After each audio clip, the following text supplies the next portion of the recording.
Most people believe they are in control of their own thoughts, but subtle psychological forces shape decisions every day without being noticed. The unsettling part is not that influence exists, it is how easily it becomes control. Psychological control does not usually look dramatic. It rarely announces itself. Instead, it operates quietly through emotion, repetition, and perception. By the end of this, you will understand how psychological control works, why the human brain is vulnerable to it, and how to recognize when influence crosses into manipulation. Control begins with attention. The human brain has limited cognitive bandwidth. We cannot process everything at once, so we rely on shortcuts.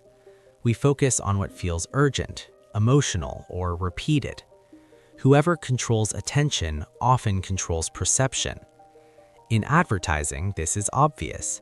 Repeated exposure builds familiarity. Familiarity builds trust. Trust increases compliance. But the same mechanism appears in relationships and workplaces.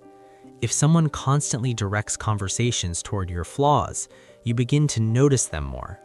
If someone repeatedly emphasizes their sacrifices, you begin to feel indebted. Repetition shapes reality. Now, consider what happens in the brain. When information is repeated, neural pathways strengthen. The brain interprets familiarity as safety. Even if the message is distorted, repetition reduces resistance. This is why subtle narratives can become internal beliefs. Have you ever found yourself thinking something negative about yourself and wondering where that belief began? Often, it did not start with you. Another powerful mechanism of psychological control is emotional conditioning. The brain learns through association. If approval is paired with obedience and withdrawal is paired with independence, the nervous system adapts quickly. You begin to seek approval and avoid autonomy. This is not weakness, it is conditioning. In close relationships, this can look like affection being given unpredictably. Warmth one day, distance the next. The unpredictability activates the brain's reward system. Intermittent reinforcement is neurologically compelling. When rewards are inconsistent, dopamine spikes increase. The uncertainty creates obsession. This is the same mechanism used in gambling systems, but in relationships, it feels like love. Pause and reflect. Have you ever tried harder for someone who gave you less? That reaction is not accidental. It is driven by the brain's craving for resolution. Another layer of psychological control involves identity. Humans protect their identity fiercely. If someone gradually ties her identity to a role they benefit from, control strengthens. For example, being labeled the responsible one may pressure you to carry more burdens. Being called too sensitive repeatedly may cause you to question valid emotions. When identity is shaped externally, autonomy weakens. Here is a subtle shift that often goes unnoticed. Control rarely begins with restriction, it begins with validation. Someone may affirm you intensely at first. They mirror your values. They create a sense of deep understanding. This builds rapid trust. Once trust is established, influence increases. The brain associates the person with safety. Critical thinking decreases in environments perceived as safe. This is not a flaw in your character. It is a feature of human bonding. Now consider social environments. Groups create powerful psychological pressure.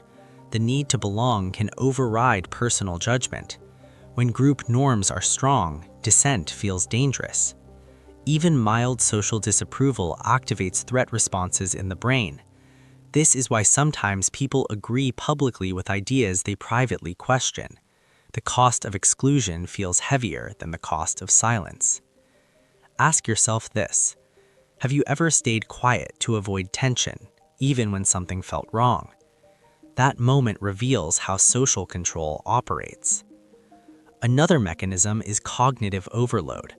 When someone floods you with information, rapid arguments, or emotional intensity, your prefrontal cortex, responsible for reasoning, becomes less dominant under stress.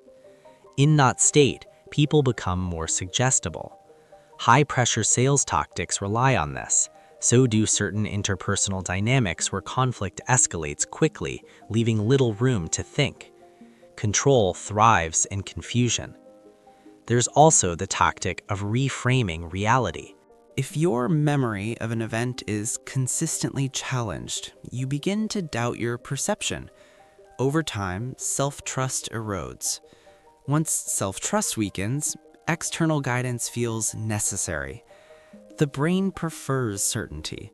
If someone confidently offers an alternative narrative, even a distorted one, it can feel stabilizing. This is why psychological control often includes confident delivery. Certainty is persuasive. Here's a surprising insight. Control does not always require force. Often, it requires dependency. If someone becomes your primary source of validation, information, or emotional stability, influence deepens. The fewer alternative perspectives you have, the stronger their impact becomes. Isolation increases control. This isolation may not be physical, it can be emotional. Subtle discouragement of outside relationships, quiet criticism of other influences, gradual narrowing of your world. It rarely happens overnight. Have you ever noticed your opinions shifting around certain people? That shift is not random. Humans adopt socially to maintain connection. The brain releases bonding chemicals when alignment occurs. Agreement strengthens closeness. Disagreement risks distance.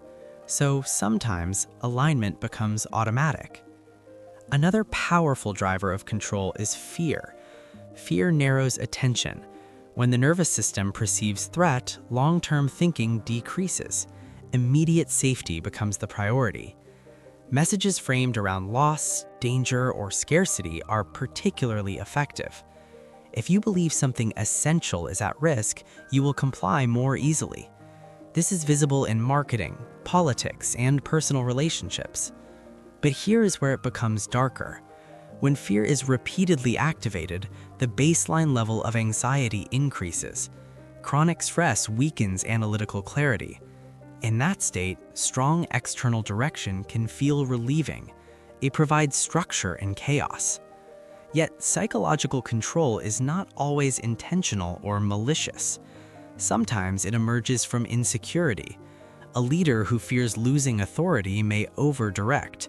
A partner afraid of abandonment may subtly restrict independence. Understanding this does not excuse harmful behavior, but it explains its origin. Control is often an attempt to manage fear. Now pause again. In your life, where do you feel most autonomous? And where do you feel subtly constrained? The contrast is revealing. Autonomy feels expansive. You can think freely, disagree safely, change your mind without punishment. Control feels tight. You monitor your words, you anticipate reactions, you filter yourself constantly. Your body usually knows before your mind does. Psychological control also exploits cognitive biases. The commitment bias makes you stick with decisions once publicly declared. The authority bias increases compliance with confident figures. The scarcity effect makes limited access more valuable. These biases are not signs of low intelligence. They are universal mental shortcuts. When someone understands these shortcuts, influence becomes easier. So, how do you protect yourself? Awareness is the first layer. Notice patterns of emotional spikes. Notice repeated narratives about who you are. Notice environments where questioning feels unsafe. The second layer is diversification. Expose yourself to multiple perspectives. Maintain independent relationships. Preserve time alone for reflection. Control weakens when comparison becomes possible. And perhaps most importantly, strengthen self-trust.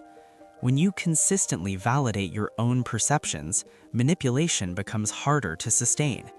You may still feel pressure, but you recognize it sooner. Psychological control thrives in unconscious processes. Once brought into awareness, its power decreases. Here is the core truth. The human brain is wired for connection, safety, and efficiency. These strengths make society possible, but they also create openings for influence. Control becomes dark when it removes choice. Influence becomes healthy when it respects autonomy.